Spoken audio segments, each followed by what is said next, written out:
And we're live. Welcome to Music Matters with Jason Tramm, and thank you so much for joining us for our unique podcast community, where we explore the triumphs and challenges of the performing arts world as seen through the eyes of distinguished colleagues. And thank you so much for helping us grow. We hit 2,243 subscribers today, and we grow every day thanks to people like you who watch our content, like our videos, and hit that subscribe button. So thank you. We love it when you hit that subscribe button. And today we have a wonderful, wonderful podcast. We've got some creative members of the team of the musical Jane Eyre, the Broadway musical by Paul Gordon, which opens up on January 18th at the Theater of St. Jean's in New York City. Welcome Veronica Shea, Devony Smith, and Hannah Gruendemann. So why don't we start with Veronica, who I just saw recently, and we were talking about this, and we jumped on within a day, and we're doing a podcast today. Exactly, and thank you so much for having us. Always a pleasure. Not our first time with Opera and Opera. Last time you guys came on, it was really fascinating to learn about the company, which was very new at the time, but now has been around for a while. Exactly. So that was 2 years ago, and now we have grown pretty rapidly. That was a concert production of Into the Woods, which was our first thing, and now we are to a full-scale production with 20-something people working on it and having theater at St. Jean's, which is a lovely 200-seat theater on the Upper East Side, and we're very excited for all of that.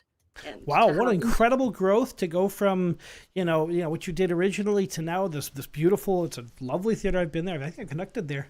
I remember getting into the pit was a real challenge. I had to climb in, and it was a interesting endeavor. But what's it like going from, you've performed in very interesting non-traditional venues going to a theater now? We are very excited for it. Every venue is a different journey, and Off-Brand Opera will still be performing in some sort of eclectic, eccentric venues in the future. Do not worry, but I think that each show has its own needs and a place where it will really shine. And this one, it is such an ensemble-heavy show. We have a full cast of 16 on the stage the vast majority of the time, that a sort of traditional theater seemed to make the most sense for this, so we could really hear all of the choral moments as well as do full blocking. We have a wonderful choreographer integrating some Graham technique into the show. So really having that full space to play has been what is useful for us to be in a full theater this time. It's also one that I know and love very much. I work there as my day job. I'm the director of marketing for a theater that also uses that space. And Hannah brought it up to us and went, I've heard of this theater. Have you heard of it? Can we possibly work with them? And then it just worked out that it was available for when we wanted it. And it just, sometimes things feel like fate. I just love that. Now, why don't we'll introduce Hannah. Hannah, welcome. And Hannah's the director of this production. So tell us a little about yourself, Hannah.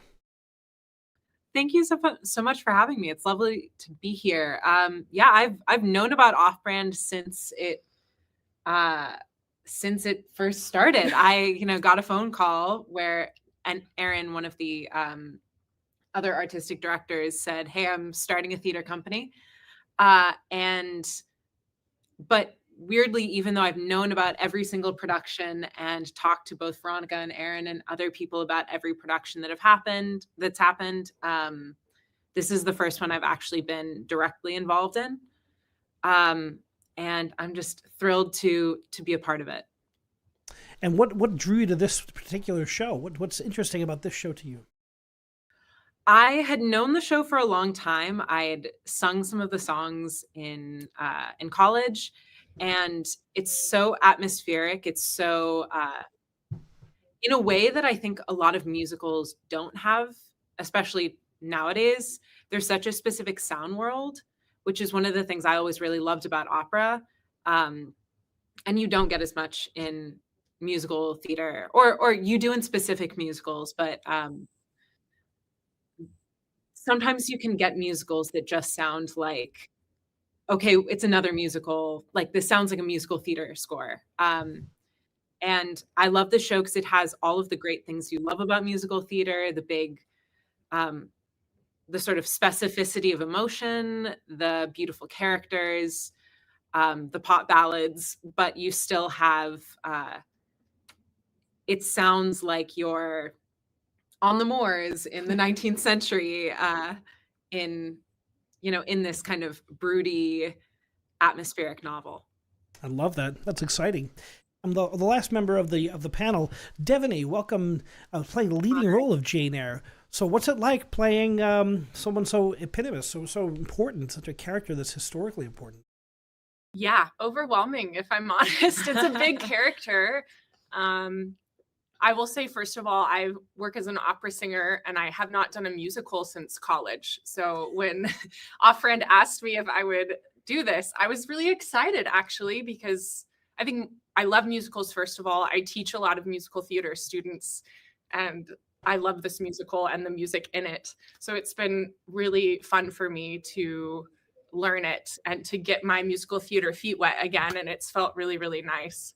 And What are the challenges of going from the opera repertoire, which you sing normally, into a role that's so different, and how do you change your approach? yeah, I think I find almost more freedom in it because there is less of a expectation of sound, and it is very much about text and language. I worked so hard on the text because it is lofty and it is not the kind of text that you speak every day. Yeah. And I wanted it to feel second nature to me by the time that I got on stage. We're working with a little bit of a dialect as well, and I didn't want that to feel stilted at all. So the freedom that I'm finding and internalizing all of these things is really fun for me and different. Yeah, I think I'm mostly feeling like free and excited. I'm trying a lot of new vocal things on stage that maybe wouldn't be as stylistically appropriate in opera. I've belted my whole life because I grew up in a gospel church where I like belted gospel songs as a kid. And so I'm like bringing some of that back into this musical because it calls for it dramatically. So I kind of go back and forth between my more classical sound and more of a belt musical theater sound that maybe and when I make those choices too, it's very informed by where Jane is at, where the character is at. So if she is like belting her brains out, she's feeling something usually. And it's fun. I've had a really good time putting trying this different thing on. That's exciting. The more I speak with my colleagues in the opera world, the more crossover that occurs every day. I think people are much more willing to try different things, to have projects where they do different repertoires. And I think it's one thing I love about what Off-Brand is doing is that you've got singers in both realms in the cast. I know a lot of the cast, and it's just like, oh, that's interesting. Okay, cool. So, like, look at Veronica. Veronica does both very easily, and she goes back and forth. And I think that's fantastic, and I think it's applaudable too. Yeah, and everyone in this cast is incredible. I'm learning so much from the people that have spent more time in the theater world versus the opera world. There's something different about being on stage with people that have cross-disciplinary experience, and I like love learning and listening and responding to those people. Veronica's mom is one of them. She's playing my evil aunt that really, really abuses Jane through the entire novel and through the entire show. And there's this really like intense scene at the end where Jane as an adult comes back and confronts her aunt, and Luann plays Aunt Reed. And I'm like learning so much just being in that scene with her because she's so seasoned and experienced, and it's fun for me. Yeah. That's fantastic. What are some of let's go around. What are some of the most interesting? What should people when they come to this show? What are some things they should be ready for? I think we've already been touching on what my favorite thing is that Off-Brand Opera does, and we are really utilizing it in the show, which is the different musical languages that we can play with within one piece. So Devony was talking about belting versus a more classical technique, which is a huge thing that Jane Eyre is using. Our Rochester is using a similar thing, but it's manifested in a lot of falsetto during some tender moments. So hearing an operatic baritone being able to use his power and then choosing when not to, I think is something really, really beautiful that we're able to do. And then, as I was talking about before, the really beautiful choral elements that I think that this show, it's less ensemble, more choral is what we've been working on. And I think that that's really beautiful to bring into a show, that it's not a stereotypical musical ensemble. It is a true choir that is working as one entity. and through movement and voice is sort of representing one thing in that time. So Very those cool. are my answers. Very exciting. How about you, Hannah? What are some things I think for me, I've been so I feel so blessed with all of the performers, just how much I'm moved in so many moments. Like even in the first 15, 20 minutes, I always start crying. And I think that having in the conversation of like, using many vocal techniques, many vocal styles, people across a variety of disciplines. I feel lucky in that I think I, as a director, and the performers just have more tools in the toolbox than if it was strictly musical, like MT musical theater style, or strictly opera. I think that, yeah, having those moments of having people who can and do often sound so beautiful, and then also giving them the permission to sound ugly when it is called for in the story. Those moments just always feel so special to me, and there's a lot of things that, as I said, just really move me and move me to tears every time I get to watch, which is the benefit of being the director. That is exciting. And to shape that journey and to mold the actors' performances and to take the raw talent of what you have to work with and kind of give it that little spin. I think that's just my favorite part about music directing, certainly, or conducting. And you must feel that way about leading a cast as talented as this. I'm looking down at some great names on there. Absolutely. And again, I both worked very hard to put together a cast that I was really excited about, and I got incredibly lucky because there's definitely people I have seen before or worked with before, and many people I haven't, and everyone has really risen to the occasion. And then it's just about finding those specific beats and finding the moments when we can. I think it's often about taking this one moment in scene 3, and I know that I want it to tie to a moment in scene 40. And so making sure that those happen so that we get these really things come back in a really powerful way. That's fantastic. So Veronica, why this show? Why did the company choose this show to present? I mean, I know it was done on Broadway and opened into the year 2000. So it had a Broadway run. And did any of you see the Broadway run? It was a long time ago. Yeah. No, too. We were babies. Maybe that's a good thing too. Maybe coming in fresh is a good thing. Yeah. Most of our cast has come in incredibly fresh to this, whereas some people have read the novel, and a lot of the principal players in this have read it in the lead up to this, but a lot of people are like, I never read the novel. I've never listened to this before. When we started learning this is fascinating. And then that allows us to have more flexibility. Yeah. But off-brand opera is really just a collective of when people are interested in doing things, they bring it to us and say, this is why. And if there's passion in that project, we want to be able to present it. So our music director, Erin Kennedy, for this has been one of her favorite pieces. Another board member of ours also loved this musical so very much for years. They've been talking about doing it for years before Off-Brand Opera had even been founded.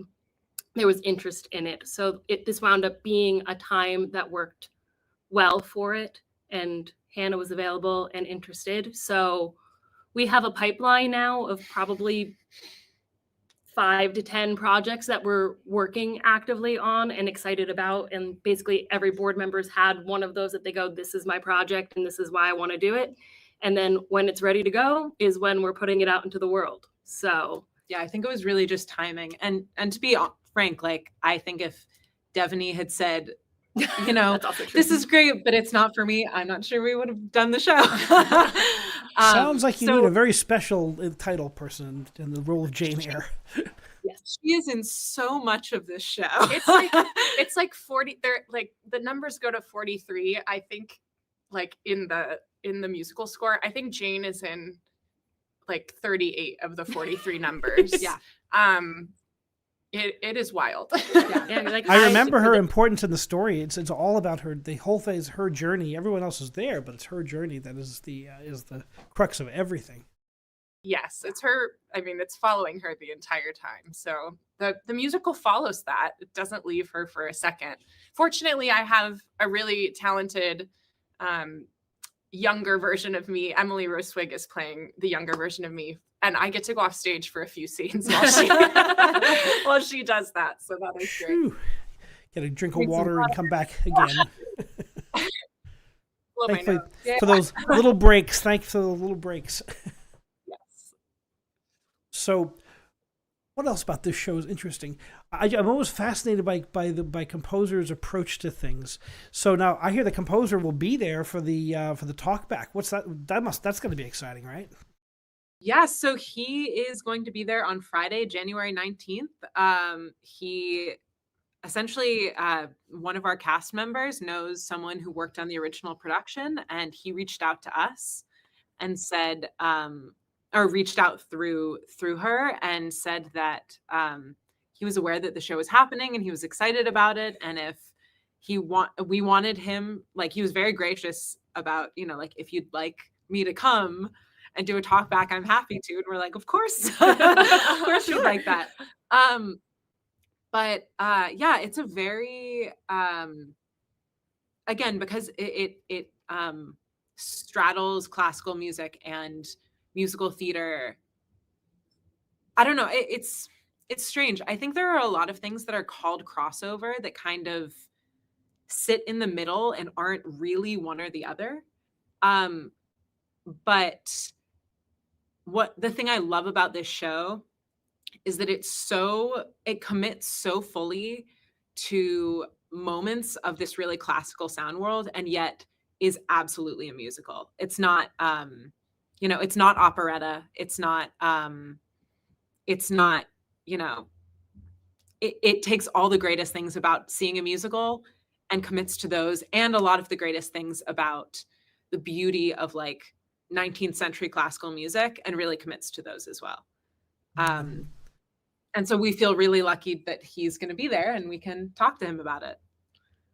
He's Tony nominated, and he also wrote the lyrics as well. That's pretty amazing too. Yes. And we were looking, knowing obviously that he's coming, and Aaron was reading Jane Eyre again, I think last week, and just going, it's incredible how much of the book is actually represented in this work in a really beautiful way, where it still feels like a song and like lyrics, but is so faithful to the original text. So that's something that is uncommon with a sort of adaptation like this. So I think that that's really exciting too. So I can't wait to talk to him. Yeah. Get your questions ready. I'm always curious how long it takes to put something like this together, and how many years of editing it takes, because I know for Gentleman's Guide, which I just did recently, it took 10 years to put that together through the editing process, and to trim it down and to make sure it's perfectly paced, and it takes so long. But from inception to and the piece that he wrote, the lyrics and the composition, must be incredibly challenging over time to put these things together. Yeah, I think so. And I think the show has gone through quite a few iterations. And just continuing to fine tune. But yeah, as Veronica said, often many of the most beautiful lyrics in the show the words are taken directly from the book, and then sometimes kind of cut apart and reorganized so that they work as lyrics. And it's done so masterfully. I don't think I've seen anything else that's both that faithful and yet never feels awkward for that faithfulness. Has he written any other musicals that you know of? Yes. So he's written Daddy Longlegs and Pride and Prejudice and Sense and Sensibility, all of which are... Oh my gosh. So he specializes in taking the greatest literary pieces and turning them into incredible. Yeah. Wow. Yeah, I don't know if Daddy Longlegs is a 19th or 20th century novel, but the other ones are obviously 19th century. And so, yeah, I think he found his niche. Yep. So cool. So let's take a look at the title character's journey. So, you've read the book, I assume, Devony, in preparation for the role, right? It must have been super important. How does the musical arc follow the character arc? How does the musical arc follow the character arc? Like, how does the music lead the character? Is that the question? Yeah. It's interesting. Oh, that's a good question. Yeah, I think one of the ways is with the style of which she talks about the things that she's feeling. I think at the beginning, when she starts her journey to leave the place where she grew up and where she did not have a childhood that was ideal in any sort of way, it was actually very difficult and awful. And she sort of picked Quite herself abusive up in the novel, right? Quite abusive. super abusive, really, really horrible. And that is something that I've thought about a lot when preparing this role, and just sort of the journey of her picking herself up by her bootstraps and not having anyone that's doing that for her, and making her way to this manor where she ends up and she meets Rochester, who she eventually falls in love with. And spoiler alert, they do get married. Dear reader. Dear gentle audience. Yeah. I think at the beginning, at least the way that I'm thinking about it, the music is less emotionally transparent, I would say, for Jane. For me, it feels more classical. It feels more buttoned up in a way, and like crystal and set and beautiful. And as she goes on this journey to just in discovering herself as a young adult, and in the context of this relationship with Rochester, the music becomes very raw, and you start to get a little bit more of the pop tunes in the show that get those melodies start weaving into Jane's character. I'm choosing to then belt a little bit more, so you're feeling and hearing that the rawness as she's grappling with falling in love with somebody that she feels unworthy of, and is also conflicted about the state of his soul, because the entire show talks about how he is a dark and mysterious and disturbed person, but won't tell her why.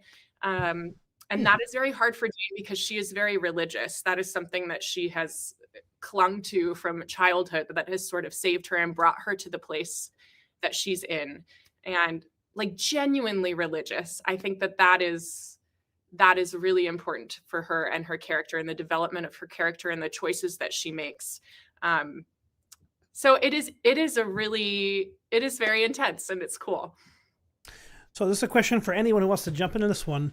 Are there feminist overtones in the musical, like there are very early in the novel? Because obviously it was published in 1847 by Charlotte Bronte, and she had to write under a pen name because women couldn't even publish back then. So I think that's so important for early feminism, but is there any undertones of that in the musical? I'm not sure they're undertones. They're not undertones. Good. Great. I think they're just tones. Yeah. It is the theme. Yeah. Well, I think there's moments that are sort of feminist in a probably the most famous song from the show is Sweet Liberty, which Jane sings pretty early in Act 1, which is very much about, women being able to go on journeys of their own. She's about to start the journey of her life away from the orphanage where she had this terrible childhood. And I think that, like, at that point, there's a lot of moments of quite explicit feminism. But I think that one of the things that I found really interesting is the way that both the novel and the show, to me, seem about her grapple to find her own kind of morality, and not one that is necessarily just what was taught to her as a child, not one that is from a variety of different kinds of religious or establishment places in her life, but feels broad enough to be compassionate towards everyone. Um, and I do think it is both within a feminist context in the show and in the novel, but I think it's also I do think that's something that everyone can and should relate to, how to find their own sense of what's right and wrong, and coming to that conclusion themselves so that they can be the best version of themselves to other people. It's amazing how great literature speaks to us from the past, and it just keeps on informing us in the future, and how musicals can take that in a different lens. I just love that kind of transmission. Mm-hmm. And I also think it's, from the actual structure of the musical, very exciting that it is something that is scored for, I believe, almost twice as many women than men, like soprano, alto versus tenor bass roles in this, just naturally, which I think is... It sounds like every chorus I've ever directed. You know. Either from desire or necessity, trying to reorchestrate, rescore something to highlight more soprano and alto voices, and this work naturally does it. It is how it is written. It is how it is scored, and I think that means it should probably be done more by places. But we're gonna show people it and hope that they want to continue to do it as well. Yes, it is amazing working on it to realize. Like, I was talking with some people. There's definitely a like. I do think the show's a bit of a cult classic, and that people who love it really, really love it. Yes. But it always surprises me how good I think all of us think the show is, and yet how many people don't know it. And I think that's one thing we're really excited about in performing it again. Or performing it for the first time. So it opens up on the 18th. We got a couple days. How are tickets? How are ticket sales? They coming along? Ticket sales are going well. We have room for all of you if you'd like to join us. Particularly Friday, surprisingly, with the composer coming, is selling pretty fast. So I would suggest getting those tickets sooner rather than later. But yeah, it's going well, and we're very excited to bring it to New York. You're not going to want to miss. It's going to be a really wonderful performance. And what's something that this theater offers that maybe like a Broadway experience couldn't? I think it's quite intimate. It's like it's the best of both worlds. If you're seated near the front, you're quite close to the performers. And I think there's going to be a lot of moments when you just get some really incredible raw power from the singing right up near you. But we have the advantages of a more traditional theater than some of where Operand has performed before. But it is still this really intimate, lovely, small space. Or no, it's not very small, but it feels like you're close to the performers and the actors in these really intimate moments in the story.